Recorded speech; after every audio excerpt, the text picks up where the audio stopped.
Hola, continuamos con nuestras clases de electrotecnia.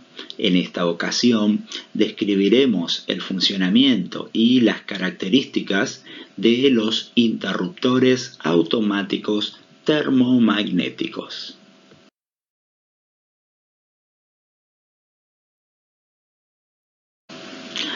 Un interruptor automático termomagnético es un dispositivo de protección. Este va a proteger a los circuitos eléctricos de fallas tales como la sobrecarga y los cortocircuitos. Estos elementos suelen considerarse elementos con reposición, porque bueno, a diferencia de los fusibles, una vez actuado, si la falla no está, pueden reponerse y pueden volver a funcionar. Se caracterizan los interruptores automáticos por poder abrir y cerrar circuitos en condiciones de falla, sobre todo en condiciones de cortocircuito. Estos suelen clasificarse según la utilización que tienen, y esta clasificación se realiza bajo normas internacionales, bajo normas IEC, en donde vamos a tener dos tipos de interruptores automáticos termomagnéticos. Los que están bajo norma 60898, que son interruptores sin regulación, que son para uso domésticos y para ser utilizados por usuarios no calificados u ordinarios, ¿sí? Es decir, por decirlo de una manera sencillita, son aptos para todo público. Podemos encontrar en este tipo de interruptores automáticos las presentaciones de interruptores unipolares, bipolares, tripolares y tetrapolares. El otro grupo de interruptores automáticos están bajo la norma 69472, que son interruptores llamados de caja moldeada y que se utilizan en ámbitos industriales. La particularidad de este tipo de interruptor es que su protección puede ser regulada, o mejor dicho, la actuación ante sobrecarga o la actuación ante cortocircuito puede ser regulada por el usuario.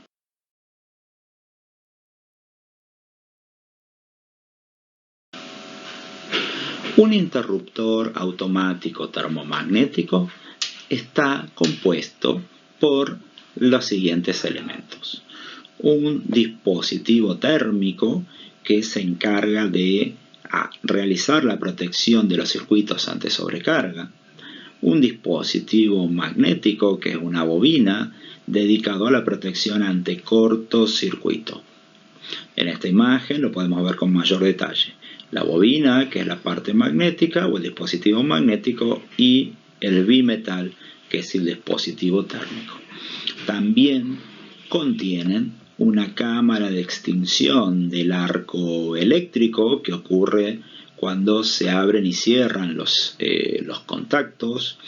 Va a tener un mecanismo de apertura-cierre y va a tener también los bornes o terminales de conexión. Básicamente, los dos elementos principales, que son la parte térmica y la parte magnética, están vinculados en serie, es decir, la intensidad de corriente ingresa a la protección por un borne, circula por la bobina, por la parte magnética, también lo va a hacer por la parte térmica, o sea, por el bimetal, y sale por el otro borne de la protección.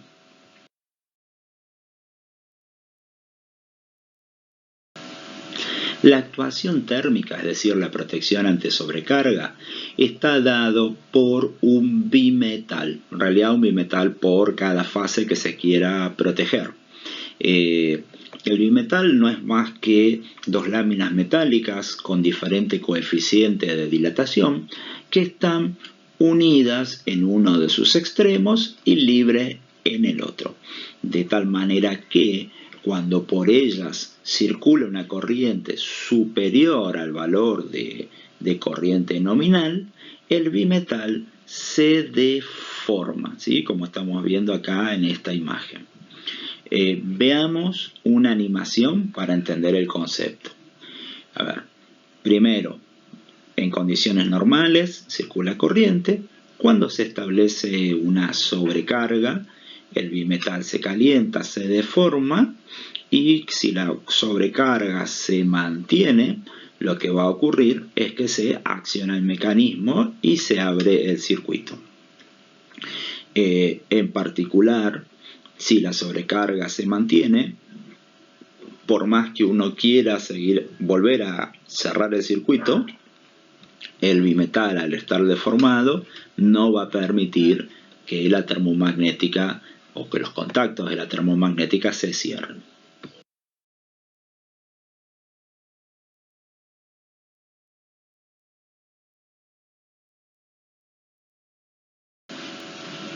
La actuación magnética se basa en el accionamiento del mecanismo por parte de un electroimán, es decir, una bobina por la cual va a circular corriente, y si esa corriente tiene un valor muy grande, como es en el caso de los cortocircuitos, va a atraer a un vástago metálico que provoca el accionamiento del mecanismo, de tal manera que se abra el circuito que uno desea proteger. El valor de corriente va a estar dado por la regulación que tenga o por un valor fijo de actuación.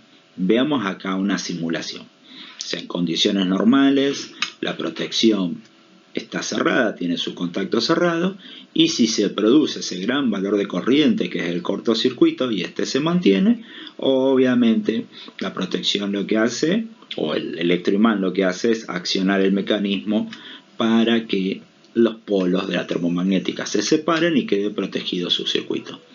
Luego, si no sigue estando la condición de falla, instantáneamente puedo cerrar, digamos, el circuito a través de la termomagnética. Obviamente, si sigue la condición de falla, va a volver a abrir la llave.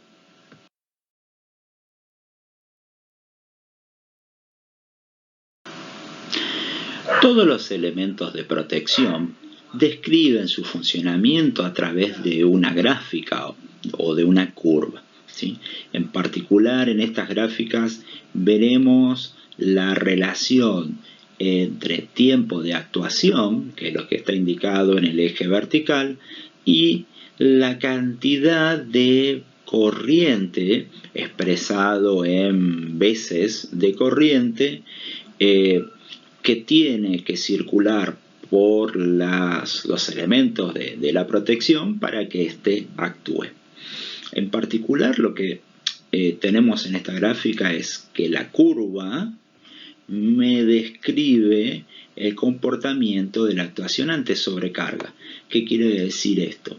Que ante un valor sostenido de esta corriente, dependiendo si ese valor es muy pequeñito, la protección va a tardar mucho más en actuar respecto a si el valor de corriente de sobrecarga sostenido es más grande, en donde obviamente el tiempo de actuación va a ser menor.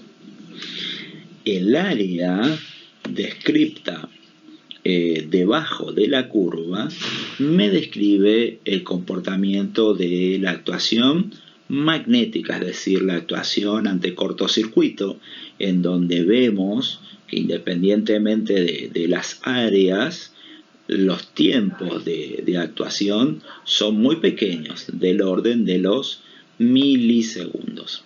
En particular, la protección por cortocircuito tiene una clasificación, por lo menos para los interruptores automáticos 60898, es decir, los de uso domésticos, en donde vamos a notar que existen 3 áreas delimitadas y cada una de ellas identificadas con una letra.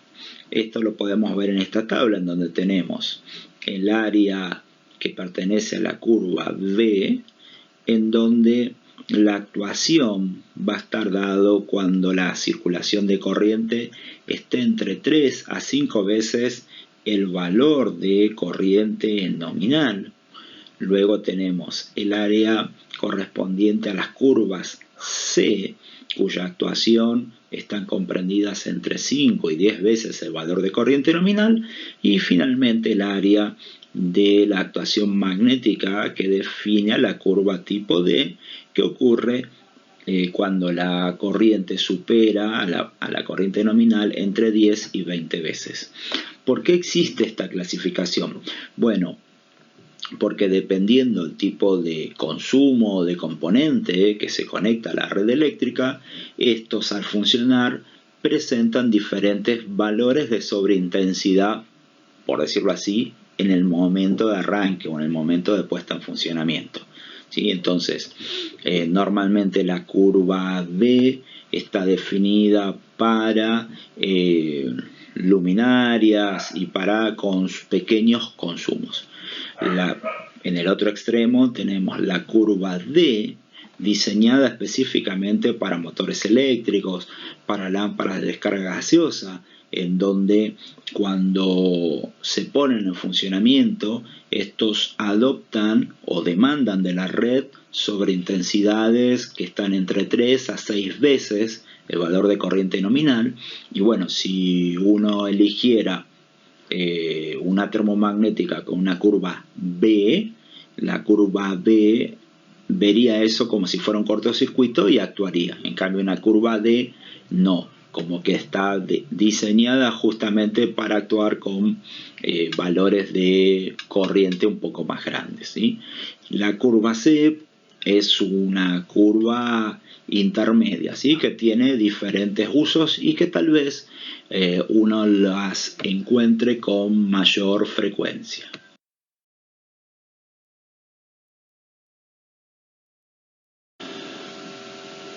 Entre los datos de características de un interruptor automático termomagnético podemos mencionar los siguientes: los números de polos, ¿sí? Si tienen 1, 2, 3 o 4 polos, la clase de corriente para la cual están diseñados estos interruptores, si es para trabajo en corriente alterna o para trabajo en corriente continua, la tensión de operación, que en los interruptores de caja moldeada lo vamos a poder observar en esta columna, y en los interruptores 898, los de uso doméstico, sí, lo vamos a observar acá, en donde veremos que en los 898 la tensión de operación es para 240 y para 400 volt, a diferencia de la 69472, que tenemos diferentes tipos de valores de tensión. También vamos a tener el valor de corriente nominal, en este ejemplo que les estoy marcando 250 amperes y en este 25 amperes. Por otra parte, tendremos solo en los interruptores de caja moldeada valores de corriente de regulación. ¿Qué quiere decir esto? Nos vamos a encontrar con una muesca que me va a permitir regular la actuación de la protección. En particular se regula la actuación térmica, ¿sí? Lo que ustedes están viendo ahí, y lo que me están marcando son diferentes valores de corriente, ¿sí? Y esos valores de corriente son inferiores al valor de corriente nominal, ¿sí? ¿Qué quiere decir esto? Que yo puedo seleccionar un valor de corriente menor a la corriente nominal, ¿sí? Para que la protección actúe ante sobrecarga, ¿sí?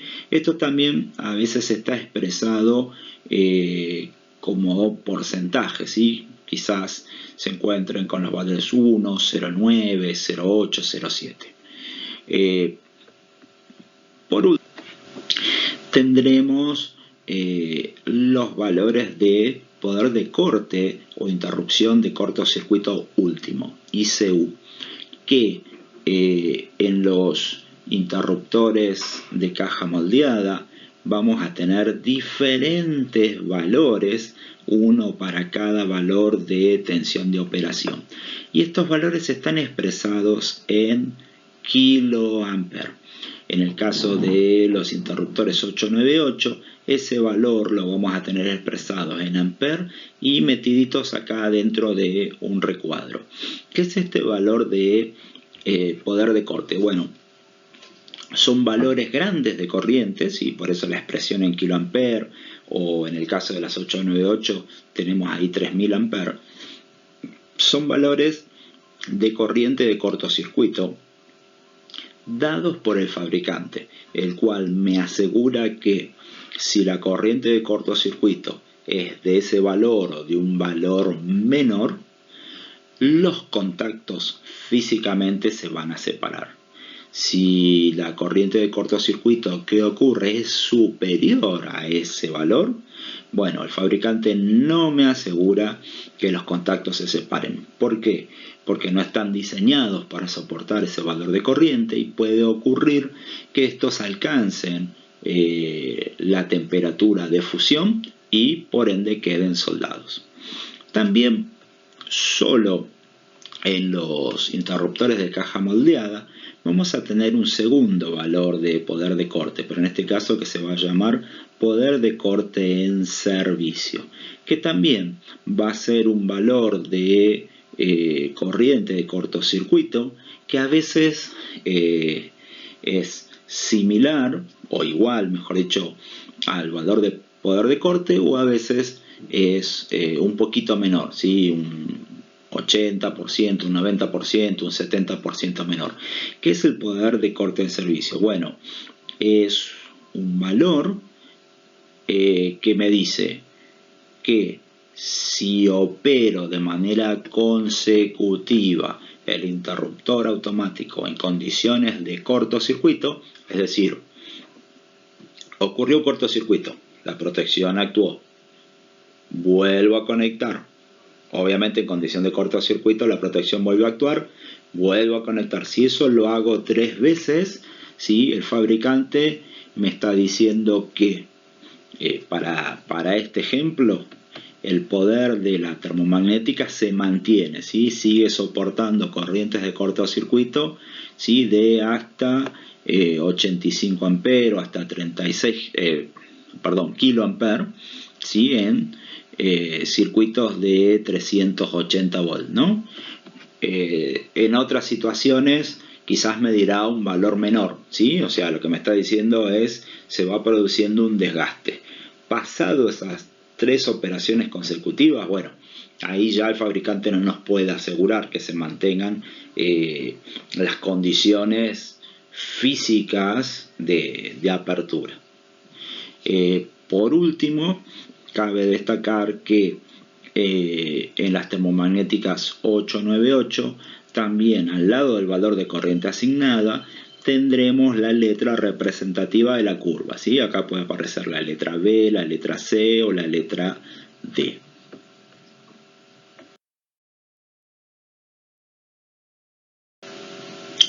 Hemos finalizado el tema de hoy. Nos vemos en la próxima clase.